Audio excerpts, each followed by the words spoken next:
Assalamu alaikum students, hope you will be fine. I am Muhammad Nazir and you are watching lectures of physics. Dear students, आज के lecture में हम class 10 physics chapter number 10 remaining numerical question हमने previous topic में 3 numerical question solve किए थे। आज के लेक्चर में हम 4 से स्टार्ट लेंगे, अनवर्ड जो न्यूमेरिकल क्वेश्चन हैं उनको सॉल्व करेंगे।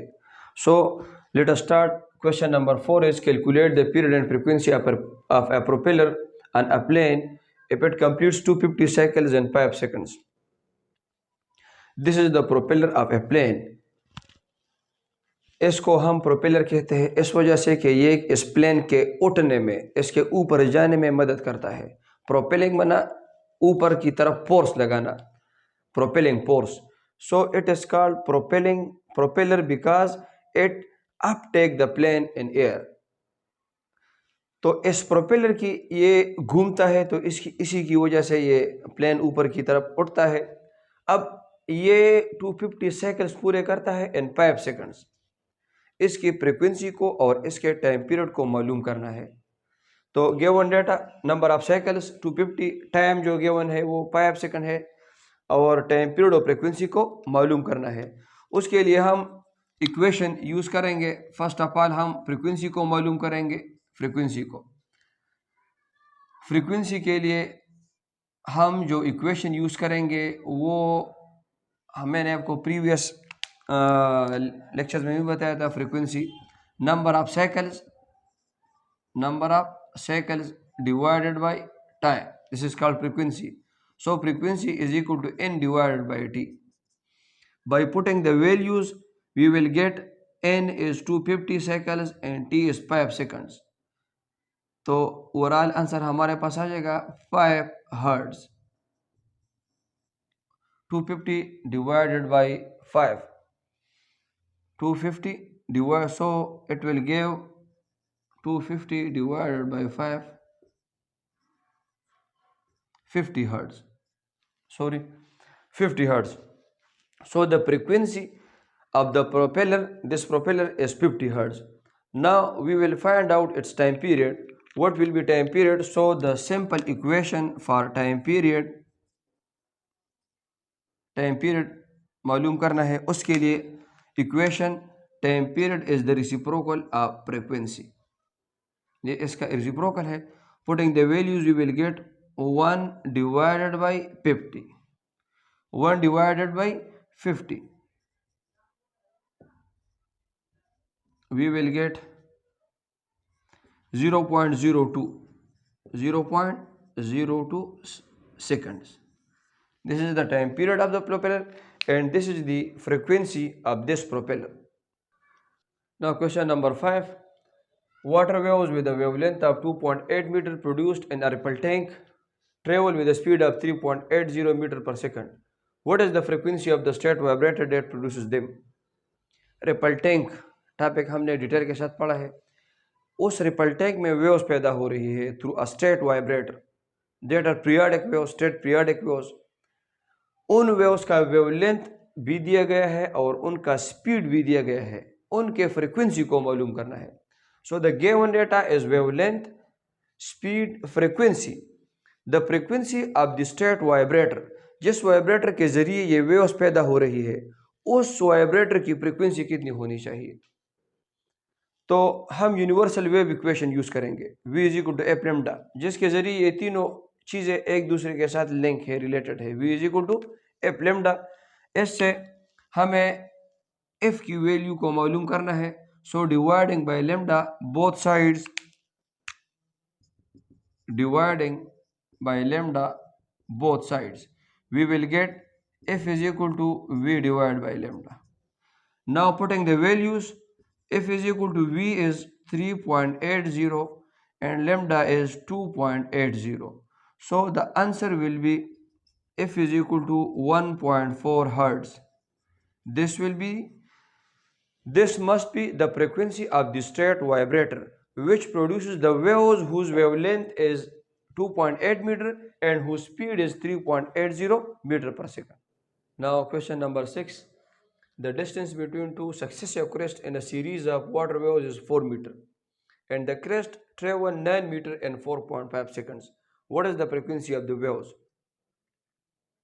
Water waves, उनका वेवलेंथ हमें दिया गया है because the distance between two successive crest और two successive troughs. This is called wavelength. So first of all, we are given the wavelength of the water waves 4 meter, and the distance traveled by the water waves is 9 meter in 4.5 seconds. We have to find out the frequency of the water waves. In water waves की जो frequency है उनको हमें मालूम करना है. तो हम वही यूनिवर्सल वेव इक्वेशन यूज करेंगे. V is equal to F lambda, लेकिन हमें f को मालूम करना है. F is equal to V divided by lambda. This is equation number 1. अब अगर हम इस डेटा में चेक करें इसमें, तो लेमडा की वैल्यू तो गिवन है, लेकिन स्पीड की वैल्यू गिवन नहीं है. उसकी जगह डिस्टेंस और टाइम की वैल्यू गिवन है. तो हम स्पीड को डिस्टेंस और टाइम से इजीली मालूम कर सकते हैं. आपने 9th क्लास में पढ़ा है, speed is the distance covered by a body per unit time. So first of all we have to find the value of v. For the value of we know v is equal to s divided by t. By putting the values 9 divided by 4.5, it will give 2 meter per second. This is the value of v. Now putting the value of v and lambda in this equation. So putting value of v and lambda in equation number 1, we will get frequency is equal to 2 divided by 4. The answer will be 0.5 hertz. So the frequency of the water waves is 0.5 hertz. Now question number 7. A station broadcast an AM radio waves whose frequency is this, and an FM radio waves whose frequency is given by this term. Find the distance between the adjacent crest in each wave. एक station है जो M और FM waves को broadcast करता है, इन्हें नशर करता है, और उनकी फ्रीक्वेंसी इस फ्रीक्वेंसी के साथ वो नशर करता है. एम वेव्स की frequency 1230 cross 10 power 3 hertz, FM waves की frequency 91.9 cross 10 power 6 hertz. Find the distance between the adjacent crest, यानी वेवलेंथ. इन दोनों के वेवलेंथ को मालूम करना है. फ्रीक्वेंसी f1, फर्ज करें एम वेव्स की फ्रीक्वेंसी को हमने f1 से जाहिर किया, एफएम वेव्स की फ्रीक्वेंसी को हमने f2 से जाहिर किया. ये फ्रीक्वेंसी गिवन है और इनके वेवलेंथ को हमें मालूम करना है. So for this purpose we will use universal guess equation. v is equal to using v is equal to F lambda. So from this equation lambda will be equal to v divide by f. अब अगर हम lambda 1 को मालूम करना चाहते हैं तो lambda 1 will be equal to v divide by f1. f1 की वैल्यू तो गिवन है, लेकिन v रफ्तार वो इस इक्वेशन प्रॉब्लम में गिवन नहीं. तो ये चीज़ें आपको याद रखनी होगी कि एम वेव्स और एफएम वेव्स दोनों इलेक्ट्रोमैग्नेटिक वेव्स हैं, और electromagnetic waves with the speed of light they have constant speed which is the speed of light 3 cross 10 power 8 metre per second. ये इनका स्पीड है, ये कांस्टेंट है, दोनों के लिए एक जैसा है, सेम है. So the speed of AM waves and FM waves अगरचे प्रॉब्लम में गिवन नहीं, लेकिन ये आपको याद रखने होंगे. सी, इनको सी से जाहिर किया जाता है और ये 3 cross 10 power 8 metre per second के बराबर है. तो अब हम इस इक्वेशन में जब वैल्यूज पुट करेंगे इनकी जगह, इसको हम सबसे पहले इस तरह लिखेंगे c divide by f1, because the waves which are given the equation are electromagnetic waves. They are not common waves, they are electromagnetic waves, and the speed of electromagnetic waves is constant which is denoted by c. So we have to find out lambda 1. Putting the values, lambda 1 is equal to c 3 cross 10 power 8 metre per second divided by f1. The value of f1 is 1230 multiplied by 10 power 3. अब 3 को 1230 से multiply करने से 0.00244 multiply by 10 power, यहाँ पर 8 है, 10 power 3 जब ऊपर जाएगा तो माइनस हो जाएगा 10 power 8 minus 3. So it will be 10 power 8 minus 3. So the answer will be 0.00244 multiplied by 10 power 5 meter. लेकिन अगर हम 10 पावर 5 को यहाँ से ख़त्म करना चाहें तो हम साइंटिफिक नोटेशन यूज़ करेंगे, बल्कि साइंटिफिक नोटेशन के ज़रिए नहीं. साइंटिफिक नोटेशन में तो हम फर्स्ट नॉन जीरो डिजिट के बाद पॉइंट लगाते हैं. हम 10 पावर 5 को कैंसिल करना चाहते हैं तो हम इस डिसिमल पॉइंट को 1 2 3 4 5 डिजिट्स राइट पर लाएंगे तो ये हमारे पास फिगर बन जाएगा 244. 00 तो काउंट नहीं होंगे. 244.00 मल्टीप्लाई बाई 10 पावर माइनस 5 इसलिए कि हमने डिसिमल पॉइंट को यहाँ पर शिफ्ट किया है और 10 पावर 5 अपनी जगह metre. So 244 multiplied by 10 power minus 5 plus 5. So the answer will be 244 multiplied by 10 power 0. And 10 power 0 is equal to 1. So the last answer lambda 1 will be equal to 244 meter. This will be the wavelength of AM waves.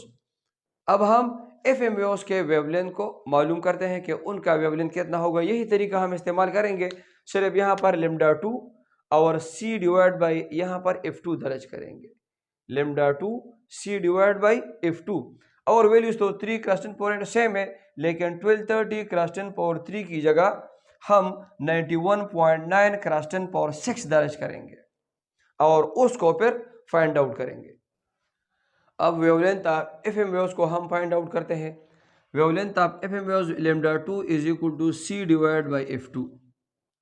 Values को हम दर्ज करेंगे. Lambda 2 is equal to 3 cross 10 power 8 divide by 91.9 cross 10 power 6. ये division perform करने से 0.0326 multiply by 10 power 8 माइनस 6 is 2. So lambda 2 will be equal to, हम decimal point को यहाँ पर शिफ्ट करेंगे 3.26 मल्टीप्लाई बाई 10 पावर, हमने 2 डिजिट्स डिसिमल पॉइंट को शिफ्ट किया है तो 10 power minus 2 multiply by 10 power 2 metre.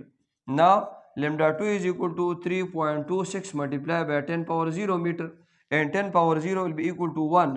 So lambda 2 is 3.26 meter, which is the wavelength of FM waves.